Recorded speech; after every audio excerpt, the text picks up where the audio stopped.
ప్రేమగల మా ప్రియ పరలోకపు తండ్రి, నమ్మదగిన మా గొప్ప దేవానికి స్తోత్రం. 2026 సంవత్సరం ఈ మొదటి ఆదివారం మీ సంఘంలో ఉండే కృప భాగ్యాన్ని మాకు ఇచ్చినందుకు వందనాలు. మాయలో మీరు చూపిన మహాకృపను బట్టి నీకు స్తోత్రాలు. మీ వాత్సల్యత మా మీద మీరు చూపుతున్నందుకే స్తోత్రం చెల్లిస్తున్నాను. మా అందరికీ మీరు ఇచ్చిన గొప్ప కృపను బట్టి నీకు వందనాలు అయినా.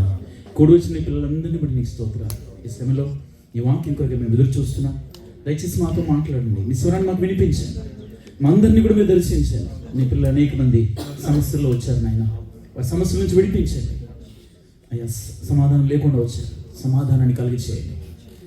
ఒకవేళ పాపుల నుంచి వచ్చారేమో నాయన, వారిని విడిపించండి అయ్యా. అనారోగ్యంతో వచ్చారేమో స్వస్థపరచండి అయ్యా.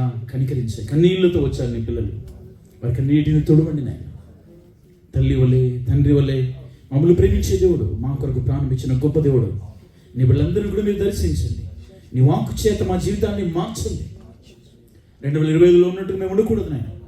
2026 సంవత్సరం మాకు ఆశీర్వాద సంవత్సరంగా మార్చబడాలి. మా దినములు లెక్కించడం మాకు నేర్పించండి. మమ్మల్ని అందరినీ కూడా మీరు ఆస్వాదించి ముందున్న సమయం అంతటిని మమ్మల్ని దీవించి మాతో మాట్లాడమని ఈ సమయాన్ని ఈ స్థలాన్ని మా అందరి శరీర ప్రణాళికలను ఈ చేతికి అప్పగిస్తూ యేసు నామములో ప్రార్థన వేడుకున్నాం తండ్రి.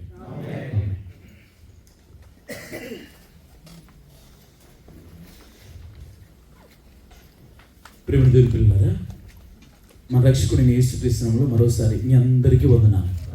అందరికి వందనాలు. అందరు బాగున్నారా? నూతనంగా ఉన్నారా? అదే క్యాలెండర్, అవే డేట్లు, ఏం మార్పు లేదు. కానీ మనమే మార్చుకోవాలి. నూతన తీర్మానాలు, నూతన ఆలోచనలు, నూతన ప్రణాళికలు మనం కలిగి ముందుకెళ్ళాలి.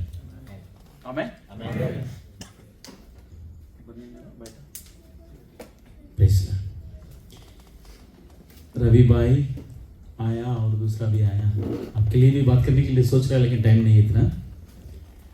यीशु मसीह का नाम से आपको धन्यवाद करता है. प्रेज द लॉर्ड, హల్లెలూయా. ఈరోజు కొన్ని మార్పులు ఉన్నాయి. మన దైవజనులు రాళ్ళ సొలొమోన్ గారు, కాగిత దానియేల్ గారు, నాగబత్తుల సొలొమోన్ గారు వస్తున్నారని అనుకుంటున్నాను. వాళ్ళు వస్తున్నారు కాబట్టి ముందుగా కొద్ది సమయం నేను తీసుకుంటున్నాను.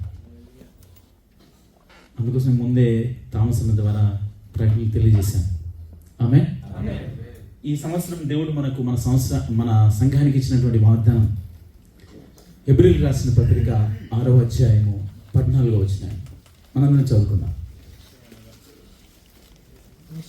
తన తోడు అని ప్రమాణము చేసి నిశ్చయముగా నేను నిన్ను ఆశీర్వదింతును, నిశ్చయముగా నిన్ను విస్తరింపజేతును అని చెప్పాను. నిశ్చయముగా నేను నిన్ను విస్తరింపజేతును అని చెప్పాను. అందరు నా వైపు చూడాలి. అవసరమైతే మీ బైబిల్లో మీ అండర్లైన్ చేసుకోండి. మీరు ఇంటికి వెళ్ళిన తర్వాత మీ నోట్బుక్లో బోల్డ్గా రాసుకోండి. అది ఎన్నిసార్లు రాసుకుంటే రాసుకోండి. ఆ దేవుని మాట ఈ సంవత్సరం అంతా కూడా మిమ్మల్ని ఆశీర్వాదంలోనికి నడిపిస్తుంది. ప్రియమైన దేవుని పిల్లలారా, మన పితరుడు మూల పురుషుడైనటువంటి అబ్రహాముతో దేవుడు చేసినటువంటి వాగ్దానాన్ని హెబ్రీయులకు రాస్తూ పౌలు క్రోడీకరించి చెప్తూ ఉన్నాడు. ఆది కాండములో అబ్రహాముతో దేవుడు చేసినటువంటి వాగ్దానాన్ని కనిపిస్తున్నాయా? తాటికాయ అంత అక్షరాలు. తన తోడు అని ప్రమాణం చేసి, ఎవరు ప్రమాణం చేశారు? అందరూ చెప్పాలి. ఎవరితో? మన తండ్రి అయినటువంటి అబ్రహాముతో ప్రమాణం చేశాడు. తన తోడు అని ప్రమాణం చేశాడు. ఏమన్నాడంటే, నిశ్చయముగా నేను నిన్ను ఆశీర్వదింతును, ఖచ్చితంగా నేను నిన్ను దీవిస్తాను. డౌట్ ఏమన్నా? ఖచ్చితంగా నిన్ను విస్తరింపజేస్తాను. ఇంగ్లీష్లో surely I will bless you, surely I will multiply you. Hindi వాళ్ళు ఉన్నారు, కొద్దిగా హిందీలో పెడితే బాగుంటుంది. సచ్ముచ్ కహతా హై. హిందీలో పెడతారా? कि मैं सचमुच तुझे बहुत आशीष दूंगा और तेरी संतान को बढ़ाता जाऊंगा। आमीन, हालेलुया। वादा दिया अब्राहम को, आज हम लोग को वादा दे रहा है।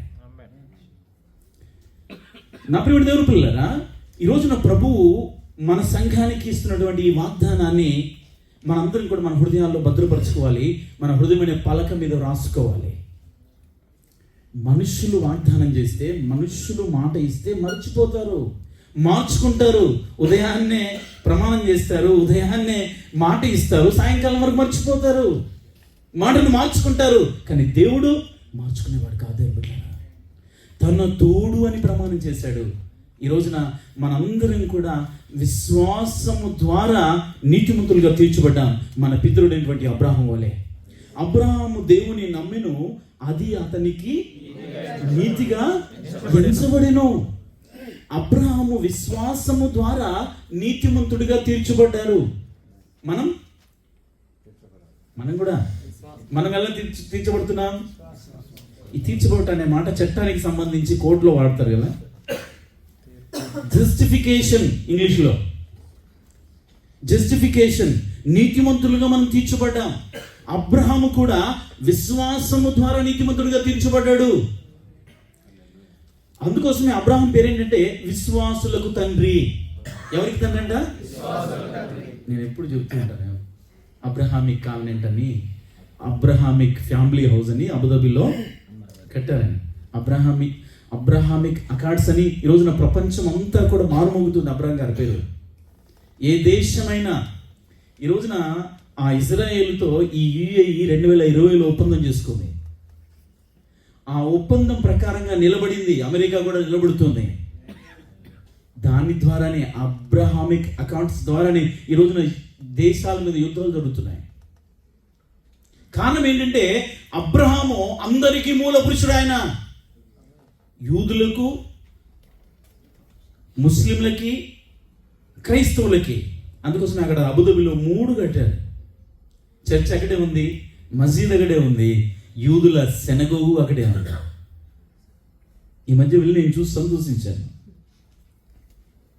ప్రేమ దేవుని పిల్లరా, ఎందుకు ప్రభు ఈ విషయాన్ని మనకు జ్ఞాపకం చేస్తున్నాడంటే, ఈ సంవత్సరం అబ్రహామును ఆశీర్వదించినట్టుగా నేను ఆశీర్వదించాలనుకుంటున్నాడు ఆయన. అందరికి ఆశీర్వాదం అనగానే సంకలు ఎగరేసుకున్నాను. కానీ అబ్రహాముతో దేవుడు ఏ నిబంధన చేశాడు? నిబంధన అనగా ఇద్దరు వ్యక్తుల మధ్య జరిగేదే నిబంధన, ఒప్పందం, కావెనెంట్. అది మనం కొత్త నిబంధనలోకి వచ్చేసరికి టెస్టమెంట్గా మారింది. క్రొత్త నిబంధనలోనికి వచ్చాం మనందరం కూడా.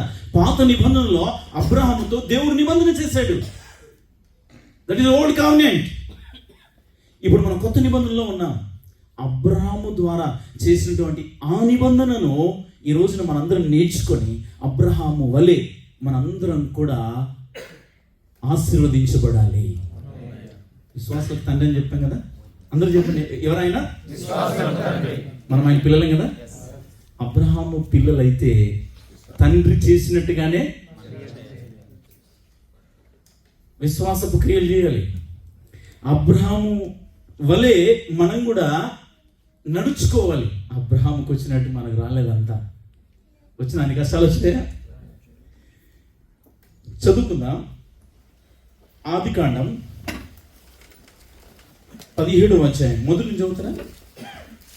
అబ్రహాము 99 ఏళ్ల వాడైనప్పుడు యెహోవా అతనికి ప్రత్యక్షమై, నేను సర్వశక్తిగల దేవుడను, నా సన్నిధిలో నడుచుచు నిందారహితుడు ఎండుము, నాకును నీకును మధ్య నా నిబంధనను నియమించి నిన్ను అత్యధికంగా అభివృద్ధి పొందించదనని అతనితో చెప్పెను. అబ్రహాము సాగిలపడి ఉండగా దేవుడు అతనితో మాట్లాడి, ఇదిగో నేను నియమించిన నిబంధన నీతో చేసి ఉన్నాను. నీవు అనేక జనులకు తండ్రి వగుదువు, మరియు ఇక మీదట నీ పేరు అబ్రాము అనబడదు. నిన్ను అనేక జనములకు తండ్రినిగా నియమించి తిని గనుక నీ పేరు అబ్రహాము అనబడును. నీకు అత్యధికంగా సంతాన వృద్ధి కలగజేసి నీలో నుండి జనములు వచ్చినట్లు నియమించుదును. రాజులను నీలో నుండి వచ్చెదరు. నేను నీకును నీ తరువాత నీ సంతానమునకును దేవుడనై ఉండునట్లు నాకును నీకును నీ తరువాత వారి తరములలో నీ సంతతికి మధ్య నా నిబంధనను నిత్య నిబంధనగా స్థిరపరచెదను. ప్రైజ్ ది లార్డ్, హల్లెలూయా. అబ్రహాముతో దేవుడు చేసినటువంటి నిబంధనల గురించి ఇక్కడ మాట్లాడుతున్నాడు. నేను సర్వశక్తి గల దేవుడును, నా సన్నిధిలో నడుచుచు నిందారహితుడవై ఉండుము. ఆమేన్, హల్లెలూయా, హల్లెలూయా. అబ్రహాముతో దేవుడు చేసినటువంటి ఆ నిబంధన ఈరోజు మనం జ్ఞాపకం చేసుకుంటున్నాం దేవుని బిడ్డలారా. ఆ నిబంధన ప్రకారంగా దైవజనులు వస్తున్నాక మనందరూ చెప్పలు కూడా దేవుని నామమున మహిమపరచండి. ఇక్కడ మనం గమనించాల్సినటువంటి విషయం ఏంటంటే, అబ్రహాము గారు ఆయన తనతో మాట్లాడుతున్నటువంటి సమయంలో ఆయన సాగిలో పడ్డట్టుగా మనం దేవుని వాక్యంలో మనం చూస్తున్నాం దేవుని బిడ్డలారా.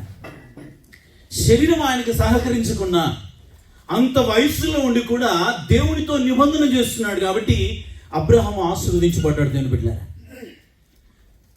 దేవుడు ఆయనకి ఇచ్చినటువంటి వాగ్దానాన్ని, షరతుతో కూడినటువంటి వాగ్దానం, ఆజ్ఞలతో కూడినటువంటి వాగ్దానం. ఆమేన్, హల్లెలూయా. మనం వాగ్దానాన్ని తీసుకుంటాం కానీ షరతును పట్టించుకో. ఆయన వెనకాల దేవుడిచ్చినటువంటి షరతును ఆయన శిరస్స వహించి దేవుని కొరకు నమ్మకంగా బ్రతికాడు కాబట్టి దేవుడు ఆయన ఆశీర్వదించాడు దేవుని బిడ్డలారా. ఇదే ఆదికాండం 22వ అధ్యాయము 16వ వచనాన్ని చదువుకుందామా? నీకు ఒక్కడే అయ్యున్న నీ కుమారుని ఇయ్య వెనుతీయక ఈ కార్యము చేసినందున నేను నిన్ను ఆశీర్వదించి ఆకాశ నక్షత్రముల వలెను సముద్ర తీరమందలి ఇసుక వలెను నీ సంతానమును నిశ్చయముగా విస్తరింపచేసేదను. నీ సంతతి వారు తమ శత్రువుల గవిని స్వాధీనపరుచుకొందురు. మరియు నీవు నా మాట వినినందున భూలోకములోని జనములన్నీ నీ సంతానము వలన ఆశీర్వదించబడును. నా తోడని ప్రమాణము చేసి ఉన్నానని యెహోవా సెలవిచ్చెను. ఆమేన్, హల్లెలూయా. అందరం చేతులెత్తుదాం. హల్లెలూయా, హల్లెలూయా. నా మాట వినినందున నేను నిన్ను ఆశీర్వదిస్తాను అంటున్నాడు దేవుని బిడ్డలారా. మనందరం ఆయన మాట వింటే ఆశీర్వదించబడతాం. 2026 సంవత్సరంలో కొత్త తలంపులతో, కొత్త తీర్మానాలతో ముందుకెళ్దాం. ప్రభు, నేను ప్రతిరోజు దేవుని నీ వాక్యాన్ని చదువుతాను, ప్రతిరోజు ప్రార్థన చేస్తాను, నీ సువార్తను ప్రకటిస్తాను, క్రమం తప్పకుండా సంఘంలో నేను హాజరవుతాను, సంఘంలో ప్రథమ ఫలంలో ఇస్తాను, దశమ భాగంలో ఇస్తాను, నీ కొరకు నేను పనిచేస్తానని మనం ఈ రోజున తీర్మానం తీసుకుంటే దేవుడు అబ్రహామును వలె మనందరినీ కూడా ఆశీర్వదిస్తాడు.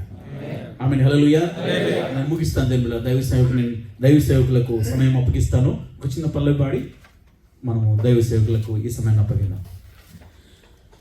అబ్రహాము దేవుడవు, ఇస్సాకు దేవుడవు, యాకోబు దేవుడవు, నాకు చాలిన దేవుడవు, యేసయ్యా, నా యేసయ్యా, యేసయ్యా, నా యేసయ్యా, యేసయ్యా, నా యేసయ్యా, యేసయ్యా, నా యేసయ్యా, యేసయ్యా, నా యేసయ్యా, యేసయ్యా, నా యేసయ్యా.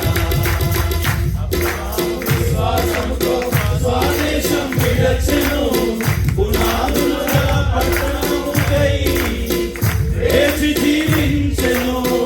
అబ్రహాము విశ్వాసముతో స్వదేశం విడచెను, పునాదులు గల పట్టణముకై వేచి జీవించెను.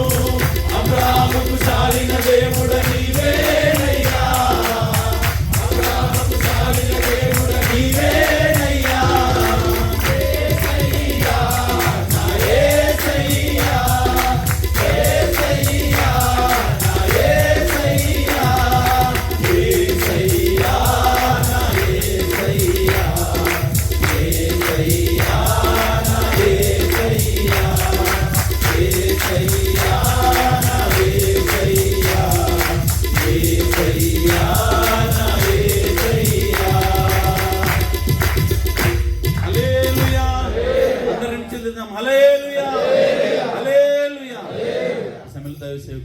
కాగిత దాంజలన్న గారు వచ్చి కొద్దిసేపు దేవుని మాటలు అందించిన తర్వాత మళ్ళీ దైవ సేవకులు రాళ్ళ సొలొమోన్ గారు దేవుని వాక్యాన్ని అందిస్తారు.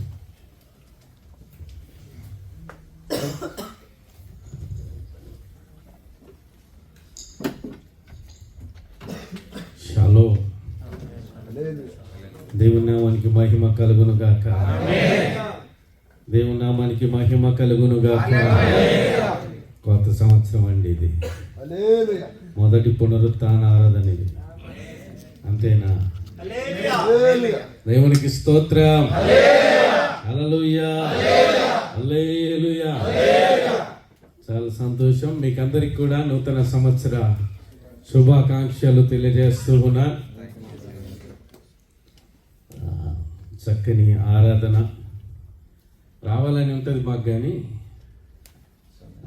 సమయం అక్కడ 5 గంటల నుండి స్టార్ట్ అవుద్ది, ఇక్కడ 6:30కి స్టార్ట్ అవుద్ది.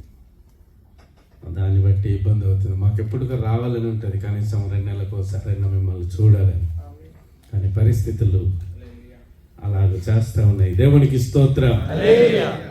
కొద్దిసేపు దినమున ఒక ప్రత్యేక కార్యక్రమం అని విన్నాం. అంతకంటే ముందుగా one of my loving brother, happy wedding anniversary. నేను ఎక్కువ విసిగించాను, 5 నిమిషాల్లో నేను ముగిస్తాను. నాకంటే పెద్దవాళ్ళు ఉన్నారు కాబట్టి ఎక్కువ మాట్లాడడం సరికాదేమో. సహోదరులు, పెద్దలు మాణిక్యం బ్రదర్ గురించి కార్యక్రమం చేస్తున్నామని తెలియపరిచారు. దేవునికి స్తోత్రం. పరిశుద్ధ గ్రంథములో కొన్ని మాటలు నేను తెలియచేయాలని ఇష్టపడుతూ ఉన్నాను. ఆదికాండము 6వ అధ్యాయం 3వ వచనములో, అప్పుడు యెహోవా నా ఆత్మ నరులతో ఎల్లప్పుడూ వాదించదు, వారు తమ ఆక్రమ విషయంలో నరమాత్రులై ఉన్నారు. అయినను వారి దినములు 120 ఏండ్లగునని. మోషే యొక్క సంవత్సరాలు కూడా ఎంత అండి? 120. యేసేపు యొక్క సంవత్సరాలు కూడా అంతే. ఆదికాండము 50వ అధ్యాయం 26వ వచనములో రాస్తాడు. యోసేపు 110 సంవత్సరముల వాడై మృతి పొందెను. వారు సుగంధ ద్రవ్యములతో అతని శవములు సిద్ధపరిచి. కాబట్టి వీరి యొక్క వయస్సుల గురించి రాస్తా ఉన్నాడు ఇక్కడ. మోషేది ద్వితీయోపదేశకాండము 34వ అధ్యాయం 7వ వచనములో రాస్తాడు. ఈ వయసులన్నీ కూడా రాస్తూ లేవి కాండము 27వ అధ్యాయం 7వ వచనానికి వచ్చేసరికి 60 సంవత్సరాలని రాస్తాడు. లేవి కాండము 27వ అధ్యాయం 7వ వచనాన్ని ఒకసారి చదువుదా. 60 ఏళ్ల ప్రాయము దాటిన 60 ఏళ్ల ప్రాయము దాటిన మగవానికి 15 తులముల వేలను, ఆడుదానికి 10 తులముల వేలను నిర్ణయింపవలెను. అక్కడ ఒకటి నిబంధన చేస్తా ఉన్నారు. 60 సంవత్సరాలు పురుషునికి స్త్రీకి డిఫరెంట్ చూపిస్తా ఉన్నారు. కానీ దాంతో కూడా ఇప్పుడు అంత హోమ్ మినిస్టర్ల రాజ్యం జరుగుతూ ఉంది. బ్రదర్స్ ఏం లేదు. ఇంతకుముందు బ్రదర్స్ ఉండేది, ఇప్పుడు అంతా రివర్స్ అయిపోయింది. కాబట్టి 120 సంవత్సరముల గురించి రాస్తా ఉన్నాడు. అంటే 60 సంవత్సరాలు దరిదాపు మనం పని చేయగలుగుతాము. ఈ యొక్క నరుని ఆయుష్ గురించి మోసే చెప్పాడు.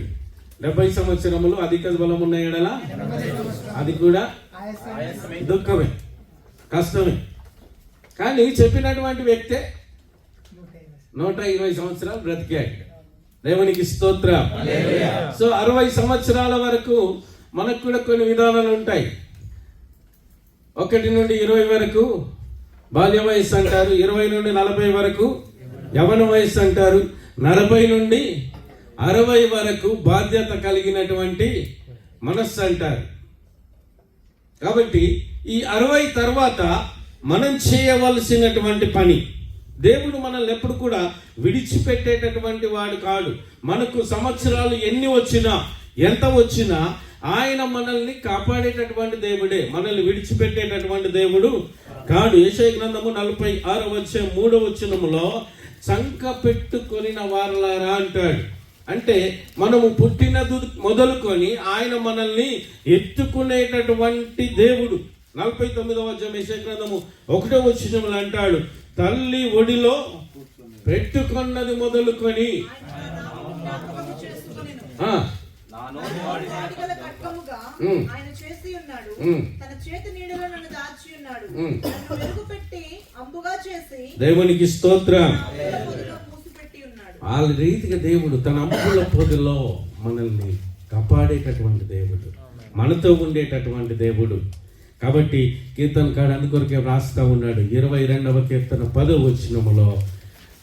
గర్భవాసినైనది మొదలుకొని ఆధారము నీవే. నాకు ఆధారము నీవే, నా తల్లి నన్ను కన్నది మొదలుకొని ఆ, నా దేవుడవు నీవే. నా దేవుడవు నీవే అంటాడు. ఇప్పుడు మనకి ఎన్ని శ్రమలు వచ్చినా, ఎన్ని సంవత్సరాలు వచ్చినా మనకు ఆధారం ఎవరు? దేవుడే ఆధారం. తల్లి గర్భము నుండి గర్భవాసినైనది మొదలుకొని. అందుకే చాలా మంది ఏం చేస్తారంటే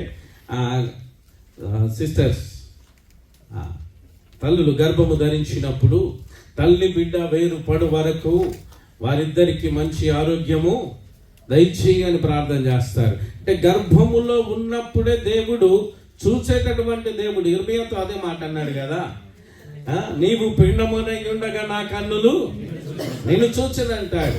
అంటే మనకి ఎంత వయసు వచ్చింది అని కాదు, ఎన్ని సంవత్సరాలైనా దేవుడు మనకిచ్చినటువంటి ఆయుష్యే. 60 కావచ్చు, 70 కావచ్చు, 80 కావచ్చు. మనకందరికీ తెలుసు, మన ప్రియులు అడ్వైజర్గా ఉంటున్నటువంటి తిమోతన్న గారు వారి యొక్క తల్లి యొక్క వీడియోను మన క్లిప్స్ పెట్టాడు. 84 సంవత్సరాల వయసులో కూడా మీరు విస్తరించాలని అనేకులను దేవుని వైపుకు త్రిప్పాలని నా ఆశ అంటా ఉన్నది. దేవునికి స్తోత్రం. అది కీర్తనకాడైనటువంటి మాట కూడా అదే, నీవే నాకు ఆశ్రయం. నాకు ఇన్ని సంవత్సరాలు వచ్చినాయి, నేను పెద్దోన్నయ్యాను కాదు, నన్ను గర్భవాసినైనది మొదలుకొని నన్ను చూసినటువంటి దేవుడు నీవే అంటాడు. కీర్తనల గ్రంథము 71వ కీర్తన 6వ వచనములో కూడా ఇదే మాటలు రాస్తా ఉన్నాడు. గర్భవాసినైనది మొదలుకొని నీవే నాకు ప్రాపకుడవై ఉంటివి. తల్లి గర్భము నుండి నన్ను ఉద్భవింపజేసిన వాడవు నీవే. నిన్ను గూర్చి నేను నిత్యము స్తుతిగానము చేయుదును. 60 దాటిందంటే పని చేయడానికి శక్తి ఉండదు. 60 వచ్చామంటే, 60 దాటామంటే ఏం చేయాలి అంటే, అంతకుముందు స్తుతించాలని కాదు, స్తుతించొద్దని కాదు. ఎప్పుడైతే మనము యేసుక్రీస్తుని అంగీకరించామో, లేదా ఎప్పుడైతే మనకు బుద్ధి జ్ఞానాలు వచ్చాయో, ఎప్పుడైతే మనకు మాటలు వచ్చాయో, మన పిల్లలకు కూడా మనం అదే నేర్పాలి. పుట్టుకతోనే వాళ్ళకి నేర్పించాలి. బాలుడు నడవవలసిన త్రోవను వానికి నేర్పుమని వాక్యం చెబుతా ఉంది. కాబట్టి మనము దేవుని స్తుతించేటటువంటి విషయంలో ముందుండాలి. ఇప్పుడు మనకు వయసు పైబడుతూ ఉన్నది కాబట్టి, పని చేయడానికి శక్తి ఉండదు కాబట్టి, వారు ఇక్కడక్కడ ముచ్చట్లు పెట్టకుండా, అపోస్తలుడైనటువంటి పౌలు చక్కగా రాస్తాడు, తెస్సలోనిక రాసిన పత్రికలు ఇప్పుడు విప్పాల్సిన అవసరం లేదు. అపవిత్రమైనటువంటి ముసలమ్మ ముచ్చట్లను విసర్జించి నీకు నీవే సాధకము చేసుకొనుము అంటాడు. అంటే వయసు పైబడిన తర్వాత ముచ్చట్లకు అక్కడక్కడ మనం ఊర్లలో చూస్తూ ఉంటాం, 3-4 ముసలమ్మలు కూర్చొని లేదా తాతయ్యలు కూర్చొని మాట్లాడుతూ ఉంటారు. ఏమేమి మాట్లాడతారో తెలియదు. కానీ బైబిల్ ఏం చెబుతా ఉందంటే, నిత్యము నేను నిన్ను స్తుతించదను అంటాడు. మనము మిగిలినటువంటి కాలము దేవుని స్తుతించుటలోనే ఉండాలని దేవుడు కోరుకుంటున్నాడు. దేవునికి స్తోత్రం. ఆ రీతిగా మనము జీవిస్తూ ఉన్నటువంటి సమయంలో దేవుడు అద్భుతమైనటువంటి మాటను రాస్తాడు. యెషయా గ్రంథము 46:4 ముదిమి వచ్చు వరకు ఎత్తుకొని వాడను నేనే అంటాడు. దేవునికి స్తోత్రం. హల్లెలూయా. ఎన్ని సంవత్సరాలు వచ్చినాయని కాదు, మనము దేవుని స్తుతిస్తూ ఉండాలి, దేవుని ఆరాధిస్తూ ఉండాలి, దేవుని మహిమపరుస్తూ ఉండాలి, దేవుని గురించినటువంటి ప్రేమను ఇతరులకు పంచుతూ ఉండాలి. ఎక్కడ కూర్చున్నా, ఎక్కడ ఉన్నా యేసయ్యకు పరిచర్యను చేస్తూనే ఉండాలి, యేసు నామమును ఉచ్చరిస్తూనే ఉండాలి.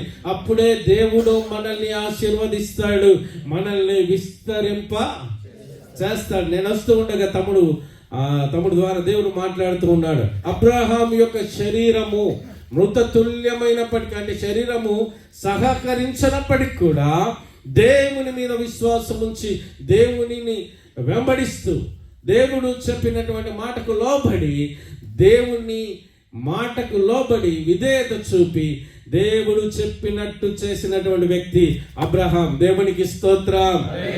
నాకు బలం లేదు, నాకు నడవడానికి శక్తి లేదు, నన్ను అక్కడికి పొమ్మంటవేంటి, ఇక్కడికి పొమ్మంటవేంటి అన్నాడా? లేదే.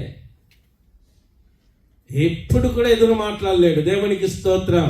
అందుకే ఆయన అన్నాడు, నిన్ను విస్తరింపచేసేదను, నిన్ను ఆశీర్వదించేదను. ఆమేన్, హల్లెలూయా. సో మనల్ని కూడా దేవుడు విస్తరింపచేస్తాడు, ఆశీర్వదింపజేస్తాడు. వయస్సు సంవత్సరాలు జరుగుతుండగా దేవుడు తన కృప మనతో ఉంచుతాడు. దేవుని యొక్క వాక్యమే సెలవిస్తుందండి, పర్వతములు తొలగినను మెట్టలు తత్తరిల్లినను నా కృప నిన్ను. మన జీవితంలో సంవత్సరాలు వస్తూ ఉంటాయి, వెళుతూ ఉంటాయి, వస్తూ ఉంటాయి, వెళుతూ ఉంటాయి, కానీ దేవుని యొక్క కృప మాత్రము ఎల్లప్పుడూ మనతోనే ఉంటుంది.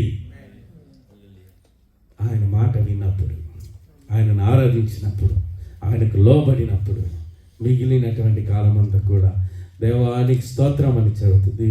బ్రతికితే ముద్దిపి వచ్చు వరకు ఎత్తుకుంటాడు, ఆయన తన కౌగిలిలో ఉంచుకుంటాడు, మనల్ని ఆశీర్వదిస్తాడు, విస్తరింపజేస్తాడు. అటు కృపా దేవుడు మనకందరికి అనుగ్రహించును గాక. ఇస్సాకు విధేయుడై బలియాగమాయెను, వాగ్దానాన్ని బట్టి మృతుడై లేచెను. ఇస్సాకు విధేయుడై బలియాగమాయెను, వాగ్దానాన్ని బట్టి మృతుడై లేచెను. ఇస్సాకుకు చాలిన దేవుడ నీవేనయ్యా, అబ్రాహాము దేవుడా, ఇస్సాకు దేవుడా, యాకోబు దేవుడా, నాకు చాలిన దేవుడా, యేసయ్యా, నా యేసయ్యా, యేసయ్యా, నా యేసయ్యా, యేసయ్యా, నా యేసయ్యా, యేసయ్యా, నా యేసయ్యా. హల్లెలూయా. అందరూ రెండు చేతులు పైకెత్తాం. హల్లెలూయా, హల్లెలూయా. ప్రార్థన. మౌలను మిక్కిలిగా ప్రేమిస్తున్న మహాప్రభులకు తండ్రి, మీ ఉన్నతమైన నామానికి మహిమ, ఘనత, ప్రభావం చెల్లిస్తున్నాం. ఉన్నవాడవు, ఊపిరి పోసిన వాడవు, ఉంటున్నవాడవు, ఉంటానని వాగ్దానం చేసినవు. మేము ఏడికి వచ్చినా ప్రభు, ఎక్కడ వెళ్ళినా మాతో ఉంటున్నందుకు కృతజ్ఞతలు. గత సంవత్సరం అంతా ఉన్నావు, ఈ సంవత్సరం కూడా మాతో ఉంటున్నావు. ఈ యొక్క మొదటి పునరుద్ధరణ ఆరాధనలో మాతో ఉన్నందుకు వందనాలు. సదాకాలము మా చేయి పట్టి నడిపిస్తున్న దేవ, ఈ మొదటి పునరుద్ధరణలో మరి దయచేసి మాట్లాడారు. నీ పిల్లలకు నేను కూడా ప్రభా నాతో మాట్లాడి దర్శించండి. ఎవరిని చెప్పినా నీ గురించే చెప్పాలి, ఎవరి వాక్యం చెప్పినా నిన్నే తీసుకురావాలి, ఎవరు ఏ పుస్తకాలు చెప్పినా బైబిలే తేవాలి. నీవే మా ఆధారం, నీవే మా సర్వం, నీవే ఉనికిలో ఉన్నవాడు. నీ మాటతో సృష్టిని చేసినావు, ఆ మాట బయలు వెళ్ళింది, ఆ మాట రూపం తెచ్చింది, ఆ మాట సృష్టిలో ఉన్నది, ఆ మాటకు సృజనాత్మక శక్తి గలది, సమస్తము చేయగలదు. కాబట్టి ఆ మాటను బిడ్డలు వినిపించండి, వాక్య ఆశీర్వాదాలతో నింపి నన్ను నీ శిలో సాటుకు మరుగుపరచుకోవాలి. మా కోసం రెండవ రకాలను యేసు క్రీస్తుల వారి శక్తిగల నామంలో అడిగి వేడుకుంటున్నాను మా పరలోకపు తండ్రి. ప్రభునామన మీకు అందరికీ నేను వందనాలు. ఎలా ఉన్నారు? చల్లగా ఉన్నారా? చల్లగా ఉన్నది కదా, దేవునికి స్తోత్రం. మంచిది. మరొకసారి దేవుడు యెహోవా సంవత్సరములు జరుగుతుండగా నీ కార్యము నూతన పరచుడు. మనం నూతన నూతనమన్నా నవీనమన్నా ఒకటే. కాబట్టి ఎప్పుడు కూడా మన ఉత్తేజంతో ప్రతిదీ కూడా నూతనాన్ని కోరుకుంటాం. అందుకే దేవుడు కూడా మనకు కూడా ఈ సంవత్సరం 2026లో ఈ సంఘాన్ని, తెలుగు క్రైస్తవ స్వార్థ సంఘాన్ని, జబులాలి అజ్మాని, అలాగే సజ్జ అలేలు రానున్న రోజుల్లో అబుదాబి దేవుడు తన కృపతో దాటించారు. కాబట్టి ఈ కృపను మనము, దేవుడిచ్చిన కృపను మనం అనుభవించాలి, ఆ కృపను వెంబడించాలి, ఆ కృపను ఆ దేవుణ్ణి మహిమపరచాలి. ఆ కృపలో మన జీవితాన్ని కొనసాగించాలి. దేవునికి స్తోత్రం. కాబట్టి దేవుడు ఎప్పుడు కృప చూపేవాడే, కానీ కృపను కూడా మనం తోసివేసే వారంగా ఉండకూడదు. కాబట్టి నేను ఎక్కువ మనకు టైం లేదు, ప్రోగ్రాం ఉన్నది. నేను కూడా మరొకసారి దైవజనులు తెలియజేసినట్టు మరి అబ్రహాం గారిని తెలియజేస్తూ గలతీ పత్రిక మనం చూసినట్లయితే 3వ అధ్యాయం గలతీ పత్రిక 3:6 అదే మాట ఉంటుంది. అబ్రహాము దేవుని నమ్మెను, అది అతనికి నీతిగా ఎంచబడెను. అబ్రహాము దేవుని నమ్మిండట. అది నమ్మిండంటే అది అతనికి అబ్రహాముకు నీతిగా ఎంచబడే లెక్కలోకి వచ్చిందని ఆ దేవుడు వాక్యాన్ని రాయించాడు. అంతకుముందు ఉన్నటువంటి వాళ్ళ తండ్రి తేరాకు నమ్మలేదని అంటే నమ్మలేదు. అబ్రాహాము కుటుంబానికి రాకన్నా ముందు నేను ఆదాము కుటుంబాన్ని జ్ఞాపకం చేస్తాను 2-3 మాటలలో. ఆదామును దేవుడు ఏర్పరిచి కుటుంబంగా చేస్తే ఆదామును కుటుంబాన్ని బట్టి దేవుడు ఏమి సంతోషించినట్టు లేదు. కానీ జనరేషన్ అయితే కొనసాగినే ఉంది. ఇంకా బాధపడి నోవహు కుటుంబాన్ని ఎన్నుకున్నాడు. నోవహు భార్య పేరు రాయకపోయినా వాళ్ళు కూడా దేవుడికి నీతిమంతుడిగా దేవుడు నువ్వే నా ఎదుట నీతిమంతుడిగా నేను చేస్తానన్నాడు. మూడో కుటుంబానికి అబ్రహాము కాడికి రాగానే ఇంకా స్టాండ్గా చేసి ఇక్కడి నుంచి హద్దురాయి పెట్టి విశ్వాసులకు మొదటి పునాది రాయి ఇక్కడికి వెళ్ళనని ప్రారంభించాడు. అయితే వారి విషయంలో చాలా పరిస్థితులు వచ్చినా ఆదాము యొక్క కుటుంబము దేవుణ్ణి అంత సంతోషపెట్టలేకపోయినా, కానీ నోవహు గారి దగ్గరికి వస్తే దేవుడు నెమ్మది కొద్దిగా కలిగి అబ్రహాము దగ్గర స్థిరంగా చేశాడు. అది తరతరాలు ప్రారంభించింది, చివరి ముగింపు వరకు కూడా మళ్ళీ అది క్రీస్తులోకి తీసుకొచ్చి మనకు ఆశీర్వదించి దేవుడు క్రీస్తులో ముగించాడు. ఇప్పుడు అబ్రహాము విషయంలో ఎక్కడికి వచ్చారు? అబ్రహాము వాళ్ళకి తండ్రి తేరాహు 200 సంవత్సరాలు బతుకుతాడు. 70 సంవత్సరాలు మరి ఆ పరిస్థితిలో ఉన్నప్పుడు అబ్రహామును అన్నాడు. అబ్రహాముకు 75 సంవత్సరాలు ఉన్నప్పుడు దేవుడు పిలిచాడు. శారాను తోడు చేశాడు. శారా 125 సంవత్సరాలు బతికింది. అబ్రహాము 175 సంవత్సరాలు బతికాడు. ఆ తర్వాత నిండు ముసలుడు అయ్యాడు. ఆ తర్వాత అతడి జీవితం ముగిసిపోయింది. అయితే వాళ్ళ జీవితంలో మనకు దేవుడు ఇచ్చినటువంటి సంఘముకు ఆశీర్వాదము మరి దీవెన వచనం ఏంటంటే, అబ్రహాముకు నిశ్చయముగా నిన్ను ఆశీర్వదిస్తా, నిశ్చయముగా నీ సంతానాన్ని అభివృద్ధి 2 వాగ్దానాలు చేశాడు. కాబట్టి దాన్ని దేవుడే ఒట్టు పెట్టుకున్నాడు. వాగ్దానం అంటే ప్రమాణం అని అంటే ఒట్టు. ఆ ఒట్టు పెట్టుకుని దేవుడు చేసి మనల్ని ఆశీర్వదించాడు. ఇది తరతరాలకు అబ్రహాముకు విశ్వాసంగా ఉండాలనేటువంటి మాట అబ్రహాము చేశాడు. మీకు తెలుసు, అబ్రహామును చరిత్ర చెప్పడానికి లేదు. కల్దీయుల దేశం పట్టణంలో ఉన్నప్పుడు మీరు ఆదికాండము 11వ అధ్యాయానికి ఒకసారి రండి. ఆదికాండము 11వ అధ్యాయం 27 వచనాల నుంచి ఇక్కడ మనకు రాయబడ్డది. తేరహు వంశావళి ఇది.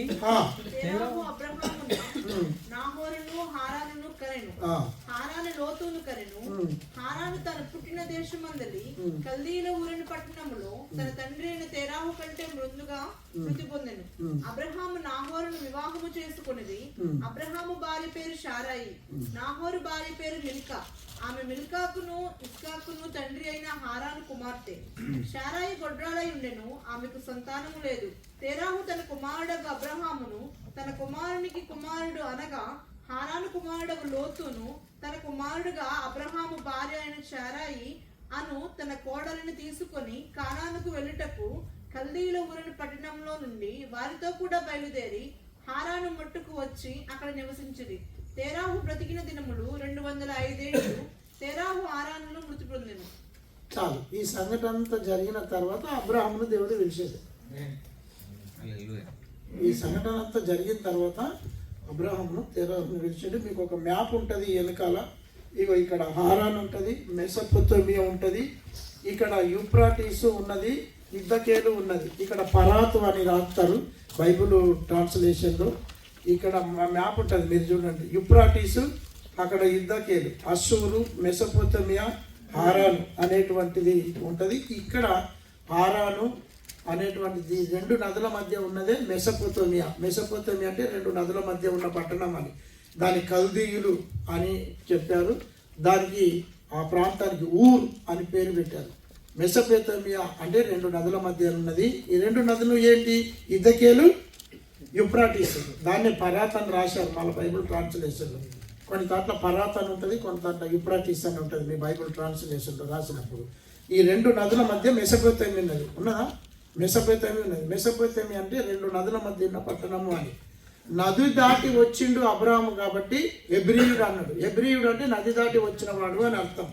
నది దాటి వచ్చినవాడు అని అర్థం. నది దాటి వచ్చిర్రు, కల్దీయుల దేశం హారాను వరకు వచ్చిండ్రు. బిడ్డ పోదామన్నారు. అడిగి రాగానే తండ్రి కథ అయిపోయింది. అప్పుడు జరిగిన సంఘటన పిలిచారు. తర్వాత ఎబ్రీయులు అనడానికి కూడా ఏబేరు అనేటువంటి వ్యక్తిని నిర్ణయం చేసి ఆ పేరును కూడా చరిత్రపరంగా చేశారు. ఏబేరు అనేటి వ్యక్తిని ఆదాము నుంచి మన నోవాహు వరకు వచ్చే వరకు, నోవాహు నుంచి షేము వంశం నుంచి అబ్రాహాం వచ్చాడు. ఆ షేము వంశం నుంచి ఏబేరు అనే ఒక వ్యక్తి ఉన్నాడు. ఆ వ్యక్తిని బట్టి కూడా హెబ్రీయులు అని పేరు వచ్చింది. ఆ హెబ్రీయుల నుంచి హెబ్రీ భాష ప్రపంచంలో మొట్టమొదటి హెబ్రీ భాష. మనం ఎటు చూసినా మళ్ళా అబ్రాహాం మొట్టమొదటోడు. భాషకు, ప్రాంతానికి, దేశానికి, విశ్వాసానికి, ఆయన ఆశీర్వాదానికి అబ్రహామును దేవుడు మూలరాయిగా చేశాడు. దేవునికి స్తోత్రం. అందుకే మనం అబ్రహాం గురించి చాలా ఈ సంవత్సరం ఏం చెప్తున్నామంటే, అబ్రహాం గురించి నేర్చుకునడానికి ఒక్కొక్క ఘట్టాన్ని మనం తీసుకుంటే నిజంగా సంవత్సరం అంతా అయిపోతుంది. దైవజనులు కానీ దాన్ని మేము అందరం అంటే మేమే అని కాదు, అబ్రహాం గురించి మొత్తం చెప్పాలంటే ఈ సంవత్సరం అంతా తప్పకుండా సంవత్సరం అంతా చెప్పచ్చు ఒక్కొక్క ఘట్టాన్ని తీసుకొని. అంత తనలో ఉన్నది కాబట్టి దేవుడు తన జీవితాన్ని మనలాంటి పరిస్థితులు, కష్టాలు, కరువులు, బాధలు వచ్చారు. సరే, ఇప్పుడు దాటి వచ్చిన తర్వాత అబ్రహాము దేవుని ఏమని నమ్మిండు? నిన్ను నిశ్చయంగా ఆశీర్వదిస్తాను, నీ సంతానాన్ని ఆశీర్వదిస్తానంటే నీకు ఆరోగ్యం ఇస్తాను, నీ తక్కువ వాడకుండా చెప్తారా బాబు అన్నాడు. అంటే ఏటీఎం కార్డు లేవు మీ లెక్క అప్పుడు. కాకుండా గొడ్లు, మేకలు, గొడ్లు, పాలు, పెరుగు, తేనె, నీకు అన్ని మేకలు, గొడ్లు, నీకున్నది దానము, దాను అన్నీ కూడా నీకు ఇస్తాను, కట్టడానికి బంగారం, ఎండి, రాగి, ఇనుము ఇస్తా అన్నట్టు. రెండవది నీ సంతానము అంటే నీకు పుట్టిన పిల్లల్ని కూడా ఇస్తాను. 2 వాగ్దానాలు చేసిండు. కానీ నమ్మిండు. అది నమ్మడానికి పరిస్థితి వీలు కానప్పుడు నమ్మిండు, ఆధారం లేనప్పుడు నమ్మిండు, మాట కాబట్టి నమ్మిండు. కాబట్టి బయలుదేరి వచ్చిండు. రాగానే అబ్రహాం గారు రాగానే ఏం జరిగింది? కరువు జరిగింది. ఎక్కడ జరిగింది? అబ్రహాంకు రాగానే కరువు వచ్చింది. చాలా పరిస్థితులు తారుమారైనాయి. అబ్రహాం గురించి చెప్తాను. అమ్మగారిని ఐగుప్తులు తీసుకుపోయారు. మళ్ళీ ఏడంగానే దేవుడు మళ్ళీ పంపించాడు. వచ్చిన తర్వాత పరిస్థితులు అయినాయి. ఇవన్నీ జరిగి ఐగుప్తులు రాగా ఆమె ఇంకొక తల్లిని తెచ్చుకున్నాడు. అగరమ్మ తల్లి వచ్చింది. అబ్రహాం శారమ్మ తల్లికి అగరమ్మ తల్లి తోడైంది. రాగానే ఇంత సమస్యలు పెరిగినాయి. అయితే అబ్రహామును దేవుడు పిలిచినప్పుడు 75 సంవత్సరాలు ఈ యొక్క హగరుకు ఈ యొక్క ఇస్మాయిల్ పుట్టి పెరిగి పెద్దవాడై వాళ్ళు సున్నాతి చేసినప్పుడు 13 సంవత్సరాలు.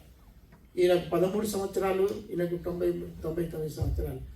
ఎట్టకేలకు 75 సంవత్సరాలు ఉందంటే 99 సంవత్సరాలు దాదాపు. అంటే 24 సంవత్సరాల దాకా శారమ్మ ఓపిక పట్టింది. ఇక ఓపిక పట్టలేదు. ఇక ఇప్పటిదాకా నేను నీ మాట విన్నా. ఇప్పుడు ఎవరి మాట వినాలా? నా మాట విని అయిపోయింది. ఎన్ని సంవత్సరాలు అయింది? 22 సార్లు. ఇప్పుడు ఇతను 12లో పిలిచిండు, 15లో వేసిండు, మళ్ళీ 15లో సున్నతి చేసిండు, మళ్ళీ ఇస్తానన్నాడు, మామిడి దగ్గరకు వచ్చిండు, వచ్చే సంవత్సరానికి గంట అన్నాడు. ఇవన్నీ జరిగిన ఇన్నది శారమ్మ తల్లి. ఇక చాలు, నువ్వు ఆపేయి. ఇప్పుడు నేను చెప్పినట్టు ఇవ్వండి. ఏం చేయమని మనకు సంతానం కలిగేది అయిపోయింది. నేను ముసలేనా, నువ్వు ముసలేని, నా పళ్ళు ఇచ్చిపోతున్నాయి, కాదు కనబడతలేదు. నువ్వు కూడా కొంత అటు ఇటు ఏమో నడుస్తున్నట్టున్నావు. ఆపేయి, ఆ మాట ఆపేయి, దేవుని మాట ఆపేసి నేను ఒక మంచి ఐడియా చెప్తా. ఎనిగా మనకు సంతానం కలిగేది. ఈమెకు ఒకవేళ సంతానం కలిగితే మన దాసి అంటారు, మనం ఆస్తి ఇవ్వచ్చు. ఆ రోజులలో దాస్తులకు ఉంటుంది. కాబట్టి ఆ పని చేసి ఇక ముగించుకుందాం జీవితం. ఎందుకంటే ఇప్పుడు అబ్రహాము ఎవరి మాట వినాలా? కానీ ఇప్పుడు వయసు. కాబట్టి అబ్రహాముకు ఎప్పుడు కూడా అబ్రహాము మళ్ళీ బైబిల్లో ఏం అబ్రహాము దేవుని మాట వినలేదని రాయబడలే. అబ్రహాము దేవుని మాట వినను, అది అతనికి నీతిగా ఇన్నాడు. కానీ తప్పని పరిస్థితిలో ఈమె గొడవ వదిలించుకుందామని చేశాడు. కానీ అబ్రహాముకి ఎప్పుడు వినబడుతున్నది, నిశ్చయంగా నేను ఆశీర్వదిస్తా, నిశ్చయంగా నీ సంతానం, ఇదే మాట వినబడుతున్నది. కానీ ఇక్కడ పరిస్థితులన్నీ దాపరించినాయి, జరగకూడని జరిగిపోయింది. మళ్ళీ ఎన్ని జరిగినా దేవుడు ఆయనను కలగజేసుకొని ప్రభాకర్ అని చెప్పిన మాటను, నువ్వు చేసింది తప్పు కాబట్టి నా సన్నిధిలో నువ్వు నిందారహితుడవై. బైబిల్లో ఏం పని చేసినావు అబ్రహామాన్ని తిట్టినట్టు రాస్తే, అబ్రహాము దేవుని మాట ఒక చెడ్డ పని చేసిండంటే ఇప్పుడు మనం అందరం అబ్రహాంని దేవుడు చెడ్డ పని చేసిండు మంచిగా లేదు అంటుంటుంది. అందు గురించి దాన్ని కొంత సరి చేసి దేవుడు ఏం చేసిండంటే కొన్ని పదాలను దేవుడు సునాయాసంగా మనకు రాపిస్తాడు కదా, ఎంతో తిట్టకుండా మెల్లగా ఆయన చేసి ఏమన్నాడంటే, నా ఎదుట నిందారహితుడమై. ఇప్పుడు నింద వాళ్ళకి వచ్చిన నింద అబ్రహాంకు కాదు, ఎవరికి వచ్చింది? దేవునికి వచ్చింది. ఏం చేసిండు అబ్రహాం? కాదన్న పని చేసిండు. నీకు ఖచ్చితంగా ఇస్తారా బాబు, నిశ్చయంగా ఇస్తారని ఒట్టు పెట్టుకున్నా కానీ నీ ఒట్టు ఏమో కానీ అసలు నాకు నిజంగా అనిపిస్తుంది. బైబిల్లో రాయలేదు కానీ నేను చదువుతూ ఉంటే మొన్నటి నేను అనుకుంటా, అంటే అట్లా బైబిల్లో లేదు, ఎన్నిసార్లు అబ్రహాం ఏడ్చిండు అనిపిస్తుంది. అంటే తట్టుకోలేదు. 20 సంవత్సరాలు దేవుడు ప్రత్యక్షంగా. అట్లయితే ఇంటికి వస్తేనేమో ఇంట్లో పొయ్యి వచ్చినట్టు పొయ్యిలా ఉప్పు వస్తే అది మానదు. ఎప్పుడు వర్షం పడుతున్నట్టే గుడారాల. బయటికి వెళ్తే దేవుడు 5 ఏళ్ళు ఎప్పుడు వస్తావు సార్. నేను అనుకుంటా ఈ బాధ పడలేక ఎండవేళ మామిరే దగ్గర సింధూరవనంలో చెట్టు కింద కూర్చున్నాడు ఉడకపోతున్నప్పుడు, ఈ లోపలికి వస్తే ఈ చిట్టపట్ట కన్నా అది కదా. మీరు ఏమనుకున్నారు? అంత ఎండలో కూర్చున్న ఎపిసోడే కాదు. అప్పుడు దేవదూతలు వచ్చి చేసినప్పుడు ఈయన మనసు ఆగదు అబ్రహాం పాపం. అరే ఇంత ఎండలో అవుతున్నారు, అయ్యా రాని ముగ్గురు కనవాలి, కొంచెం నీళ్ళు ఇస్తా సార్ అన్న. నీళ్ళు ఇచ్చినాక ఏం చేసిండు? కొంచెం కూర్చుంటే ఏం చేస్తున్నా మళ్ళా లోపలికి పాపం ఎండలో అవుతున్నారు అయిపోతా ఏదనంటే సరే పోని అని 3 మానకల పిండి వేసి, 3 మానకలు అంటే దాదాపు 5 కిలోలు అవుతుంది, అవునా కదా. ఇప్పుడు ప్రభాకరాలు ఇంటికి నేను పోయినా ఆగండు నాకు పోతున్నా, చాయ్ మీద ఆగి రెడీ ఉన్నారు, అంత అన్నం అయిపోయి పట్టుపాలు పోయినా నేను కొంత తినిపో అని అన్న అంటుండే. అప్పుడు నన్ను ప్రభాకరాన్ని ఏం చెప్తాను అన్న అడ్వాదం పని అంతేనా కదా. కానీ ఆమె కొన్నిసార్లు చూస్తే మాట విన్నది. తోపన పోతున్నోడికి అచ్చినోడికి పోయినోడికి ఎండ కొడుతున్నది అని అంటే పోతుంది. కానీ ఆ మాటను బట్టి శారమ్మ తన భర్తను యజమానుడని పిలిచిందని ఉన్నదా? ఇలా ఉప్పు పోసినట్టు ఒక మొక్కను అగ్గి పెట్టింది, కానీ యజమానుని ఏడ చిన్నతనం చేసి మాట్లాడలేదు. సమాజం మన భార్యలు ఉంటారు పడపడ వరుతూనే ఉంటారు, ఆయనకి ఏం తెలియదు అని నేనే చేశాను. అబ్రహాం విషయంలో నిజంగా చెప్తే చాలా పరిస్థితులు వచ్చినాయి. కానీ అబ్రహాంకి ఏం వినబడుతుందంటే, నిశ్చయంగా నేను ఆశీర్వదిస్తా, నిశ్చయంగా నీ సంతానం అని చేసిండు. లాస్ట్కు దేవుడు వచ్చి ఆడ చెప్పిండు, వచ్చే నిశ్చయంగా నిర్ణయ కాలం అయిపోయింది, టైం 1 సంవత్సరం ఉన్నది నీకు అని చెప్పి. అప్పుడు కూడా ఆమె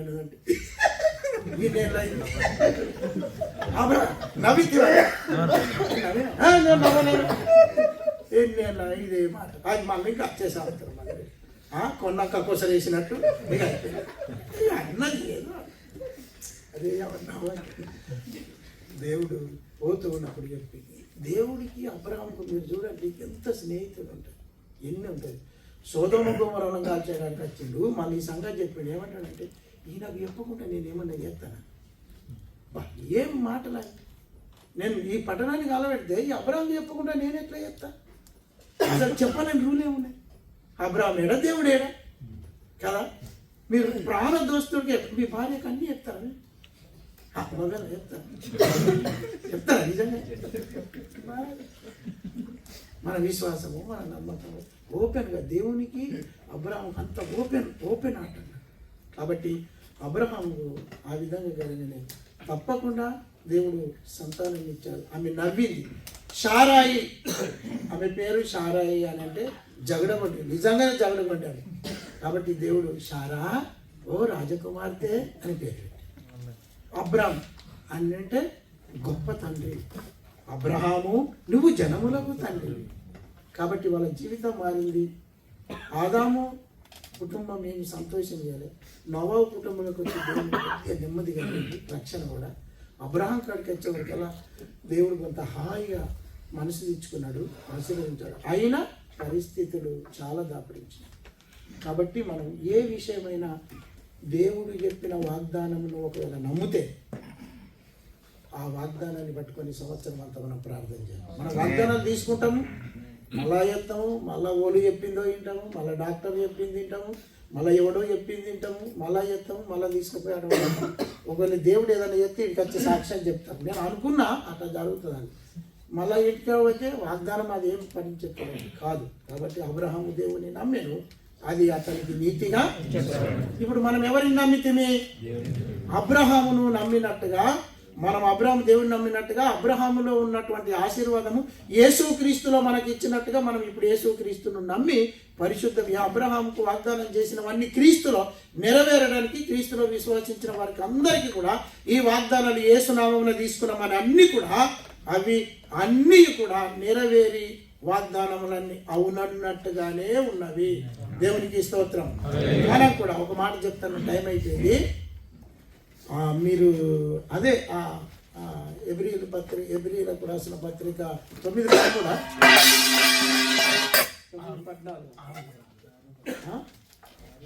6:14 కింద ఒక మాట ఉంటుంది, ఆ ఓపికే సహనం, ఆ వాగ్దానమును నమ్మేను స్వతంత్రించుకునే మాట ఉంటుంది. ముగించదు ఆ మాట నమ్మి, ఏ మాట? వాగ్దానమా? ఓర్పు సహించి ఓర్పు ఉండాలా, సహనం ఉండాలా. నీవెన్ని ఉన్నా దేవుడు చెప్పిన మాట మీద మనకు నమ్మకం ఉండాలంటే ఓర్పు, సహనం, సమయాలు, సందర్భాలు. ఇంకెప్పుడు ఇంకెప్పుడు ఇంకెప్పుడు, ఎప్పుడు ఇస్తాడు, ఎప్పుడు పెంచుతాడు, పగారు పెంచాడు, కంపెనీ మంచిగా లేదు, ఇంకెప్పుడు సంతానం అవుతుంది, 3 ఏళ్ళు అయిపోయింది, సంతానం లేదు, ఇంకా రాదు, ఇంకా పోదు, ఎప్పుడు ఇదేనా? ఓర్పు సహనం ఉంటే వాగ్దానాన్ని స్వతంత్రం. అబ్రహాము ఎన్ని సంవత్సరాలు? 20 సంవత్సరాలు ఓపిక పట్టాడు. కాబట్టి మనం కూడా ఓపిక పడదాం. సంవత్సరం దాకా ఆయన వాగ్దానాన్ని తీసుకుందాం, స్వతంత్రించుకుందాం. దేవునికి, ఆయన బిడ్డలకు, మన కుటుంబాలు సాక్షులుగా ఉంచుకుందాం. అట్టి కృప అబ్రహాముకు పొందిన ఆశీర్వాదము మనకు, సంఘాలకు దేవుడు నిండుగా ఆశీర్వదించి ఆ వాగ్దానమును నెరవేర్చును గాక.